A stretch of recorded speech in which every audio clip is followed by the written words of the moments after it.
Jeunes, motivés et confiants, ces jeunes bénévoles participeront bientôt à ce qui pourrait être une expérience unique. Ces plus de 5000 bénévoles doivent aider au bon déroulement de la première exposition d'importation de la Chine. Priyanka est une étudiante népalaise. C'est la première fois que je participe à un événement d'une telle ampleur. C'est vraiment énorme, je suis très contente. Mais j'ai aussi un peu peur parce qu'il y aura beaucoup de gens de différents pays et partout. Un si grand événement requiert aussi un travail anodin, parfois ennuyeux pour finaliser les détails. Wang Shu est étudiante à la prestigieuse Université d'études internationales de Shanghai. Pourtant, la tâche attribuée à cette future diplomate ne semble pas correspondre à son cursus.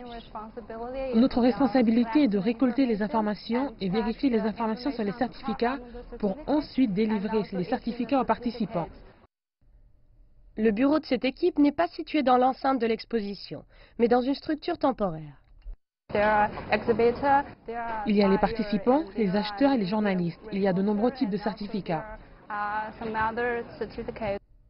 Wang dit être fière de participer à ce moment historique. Elle a dû faire face à une importante concurrence pour faire partie des bénévoles. Il fallait par exemple parler au moins une langue étrangère. Même si leurs tâches quotidiennes peuvent sembler répétitives, les bénévoles sont en fait des ambassadeurs qui peuvent par leur travail rapprocher les cultures. Mon père fait également des affaires, alors j'ai demandé à ma famille de suivre l'exposition et de partager les informations avec leurs amis. Je pense que cela pourra leur être utile.